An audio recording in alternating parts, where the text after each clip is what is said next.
Hello. അപ്പം നമ്മളിന്ന് നമ്മുടെ പത്മനാഭൻ്റെ വണ്ടിയിലേക്ക് പോവാം കേട്ടോ. അപ്പം ഞാനും അമ്മയും ഇന്ന് തിരുവനന്തപുരത്ത് പോവാണ്. വന്ന ദിവസം നല്ല ഇതായിരുന്നു കേട്ടോ. ഫുൾ മഴയൊക്കെ പെയ്ത് അവിടെ ഫുൾ വെള്ളക്കെട്ടും കാര്യങ്ങളായിരുന്നു. തിരുവനന്തപുരത്ത് വന്നാൽ പിന്നെ ബോളി കഴിക്കാതെ പോകാൻ പറ്റില്ലല്ലോ.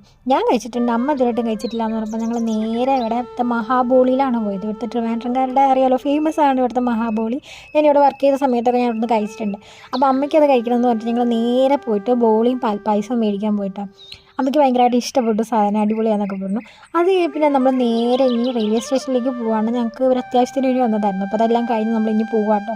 അപ്പോൾ ഞങ്ങൾ പോകുന്ന വഴിക്ക് പഴവങ്ങാടിയിലൂടെ കയറാമെന്ന് വിചാരിച്ചു. അപ്പോൾ നട അടച്ചിരിക്കുമായിരുന്നു. അപ്പോൾ ഞങ്ങൾ പുറത്ത് നിന്ന് തൊഴുത് ഇവിടെ വിഘ്നേശ്വരനോട് പ്രാർത്ഥിച്ച് നമ്മുടെ വിഷമങ്ങളൊക്കെ പറഞ്ഞ് ഞങ്ങൾ നേരെ ഇനി റെയിൽവേ സ്റ്റേഷനിലേക്ക് പോവാണ്. നമുക്ക് ഇനി ഒരു 3 മണിക്കൂർ കഴിഞ്ഞിട്ടാണ് നമ്മുടെ ട്രെയിനുള്ളൂ. നമ്മൾ ടിക്കറ്റ് നേരത്തെ ബുക്ക് ചെയ്തിട്ടില്ല. നമ്മൾ ഇനി റെയിൽവേ സ്റ്റേഷനിൽ ചെന്നിട്ട് വേണം നമുക്ക് ജനറൽ കമ്പാർട്ട്മെൻറ്റ് ടിക്കറ്റ് എടുക്കാൻ. അപ്പോൾ നല്ല തിരക്കായതുകൊണ്ട് നമ്മൾ നേരെ ഇനി റെയിൽവേ സ്റ്റേഷനിലേക്ക് വെച്ച് പിടിച്ചു.